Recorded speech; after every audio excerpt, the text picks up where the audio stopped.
The San Joaquin River should be full right now. It's spring, snowmelt season, the time when Chinook salmon push upstream by the thousand, but the water is barely moving. In some stretches, the riverbed is cracked and exposed, baking under the California sun. For over 2 decades, the state and federal government have poured more than $12 billion into saving this fish. New fish ladders, hatcheries, habitat restoration, water release programs. On paper, it should have worked. Instead, salmon counts have dropped to some of the lowest levels ever recorded. Rangers walk sections of river where they used to see hundreds of fish a day. Now they count them on one hand. Something is pulling the water away, and it isn't just drought. Wildlife biologists say the numbers don't match the rainfall data. Water is disappearing in places it shouldn't be disappearing at all. Farther upstream, engineers have noticed pressure changes in the reservoir systems that don't fit normal seasonal patterns. No one is saying it publicly yet, but privately, some researchers believe the salmon aren't just dying from heat or predators. They think something in the system itself is broken, and whatever it is, it's been getting worse every year since 2003. This is the story of how one of the most expensive wildlife rescue efforts in American history collided with a river system that quietly stopped behaving the way anyone expected. The Sacramento-San Joaquin Delta was once one of the richest salmon systems on the entire West Coast. Cold water, deep channels, a clear path from the mountains to the sea. For generations, Chinook salmon returned here like clockwork. Ranchers along the river built their calendars around the run. Rangers say the first sign of trouble came quietly in the early 2000s. Water levels started dropping earlier in the season than they should. At first, biologists blamed drought. It was the easy answer. California had been dry before. Rivers had recovered before. But wildlife biologist Daniel Reyes, who has monitored this stretch of river for 18 years, remembers something odd. The drought years used to follow a pattern, he said. This didn't follow any pattern at all. Some years, water vanished even after heavy mountain snowfall. Reservoirs that should have been full were only half full by March. Fish counters stationed near the Merced River began reporting numbers that didn't match historical data. Not just low numbers, inconsistent numbers. Some days showed a slight rebound. Then, without warning, the counts would crash again. One ranger described it as watching a heartbeat flatline, then jump, then flatline again. No one could explain the pattern. State agencies increased funding. Hatchery production expanded. Emergency water releases were ordered from upstream dams. For a moment, it seemed to help. Then, in 2007, something happened that no one expected. An entire release of water, timed perfectly to support the spring migration, disappeared before it ever reached the delta. Not evaporated, not diverted through any known channel, just gone. And the engineers monitoring the reservoir gauges that week said the numbers made no sense at all. Word of the missing water spread fast among engineers. A full release, gone, with no clear explanation. State officials called it a measurement error, a gauge malfunction, nothing more. But the men who worked the reservoirs every day didn't believe that.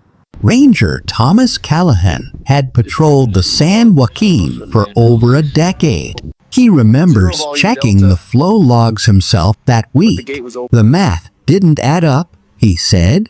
Not even close. Investigators from the Department of Water Resources were sent to examine the canal system.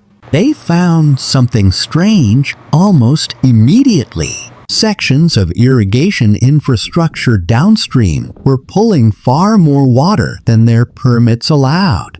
Not by a small margin, by millions of gallons. For years, environmental groups had suspected over-extraction was happening somewhere in the system. No one could prove where. Now, for the first time, there was hard evidence. But this only raised a bigger question. If farmers and water districts were pulling extra water, why hadn't anyone noticed until now? Older canal records, some dating back decades, showed the same irregular pattern going back years. It had simply been buried under drought excuses. Biologist Daniel Reyes said the discovery hit him harder than expected. "We spent years blaming the sky," he said. "The whole time, the answer might have been underground. Underground." That word stopped the investigation cold, because deep beneath the valley floor, something else had been quietly changing for decades, something no one had thought to check. And when hydrologists finally pulled the groundwater data, what they found made the missing river water look like only the beginning. The groundwater data arrived on a Tuesday. Hydrologist Mark Ellison remembers staring at it for almost an hour before saying a word. The Central Valley Aquifer, one of the largest underground water systems in the country, had dropped by more than 100 feet in some areas. Not over centuries, over a few decades. Farmland above the aquifer had been sinking as a result, some spots by nearly 30 feet. Engineers call it subsidence. Locals just called it the valley falling. But here was the part that unsettled everyone in the room. As the ground sank, it crushed and collapsed the very underground channels that fed cold water into the rivers above. The rivers weren't just losing surface water anymore. They were losing their underground lifelines too. Ranger Callahan described it bluntly. "It's like pulling the foundation out from under a house and wondering why the roof caves in." Fish that depended on cold underground seepage to survive the hot summer months were suddenly swimming into water 10, sometimes 15 degrees warmer than normal. Juvenile salmon, the ones too small to survive extreme heat, began dying in numbers no one had documented before. Officials tried adjusting hatchery release schedules to compensate. For a short time, survival rates ticked upward. Then came a discovery that made even the most experienced biologists go quiet. Some of the collapsed underground channels weren't just cutting off cold water. They were rerouting it, sending it somewhere else entirely. And when researchers finally traced where that water was going, they realized the crisis wasn't just about salmon anymore. It was about who controlled water in California and how far some were willing to go to keep it. The rerouted water led investigators to a series of older irrigation districts along the valley's western edge. Districts operating under water rights drawn up decades before anyone understood how deep aquifer collapse could reach. Mark Ellison says the reaction inside his agency was almost disbelief. "We weren't looking at one bad actor," he said. "We were looking at a system built to compete for a river that no longer existed the way it used to." For years, multiple water districts had legally pumped groundwater based on permits issued long before subsidence became a documented threat. No single district had broken the law, but together, their combined pumping had done something no regulation had accounted for. It had reshaped the underground landscape itself. Collapsed channels acted like broken pipes, sending cold water sideways instead of downstream toward salmon habitat. Farmers using the water had no idea their wells were part of the problem. Rancher Everett Doyle, whose family had pumped from the same well for 3 generations, said the news hit him hard. "Nobody told us the ground itself was breaking," he said. "We just thought we were following the rules." That was the twist no one saw coming. There was no villain, no single decision maker to blame. Just decades of legal water use colliding with a shifting, weakening earth. Officials realized fixing the rivers wouldn't be as simple as releasing more water from the reservoirs. The real damage was buried, permanent, and already spreading toward new counties. And as engineers began mapping how far the collapse extended, they found a section of aquifer already beyond saving. The kind of damage no amount of money could reverse. Engineers marked the failed section of aquifer on a map with a red boundary line.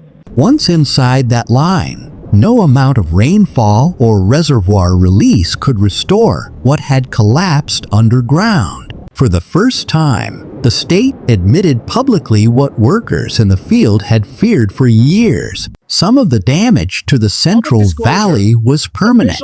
The $12 billion spent on hatcheries, fish ladders, and habitat restoration hadn't been wasted, but it had been aimed at the wrong wound.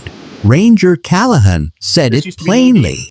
"We were bandaging a fish while the riverbed itself was collapsing underneath it." New regulations followed almost immediately. Groundwater pumping limits were tightened across the valley. Farmers were required to report extraction levels in real time, something never enforced before. Rancher Everett Doyle said the change was hard, but necessary. "None of us wanted this," he said, "but once we saw the maps, we understood." Slowly, cautiously, some sections of river began showing signs of recovery. Juvenile salmon survival ticked upward in areas where cold water channels were still intact, but biologists were careful not to celebrate too early. Daniel Reyes summed it up during his final interview. "We didn't just lose water," he said. "We lost the ground that used to hold it." Today, sections of the Central Valley continue to sink, quietly, year after year. Salmon still return each spring, but in far smaller numbers than before. The rivers of California survived one crisis, but underneath them, in the dark, unseen layers of earth, another one is still unfolding. If this story showed you something you didn't expect, subscribe for more real investigations into the hidden forces shaping our world.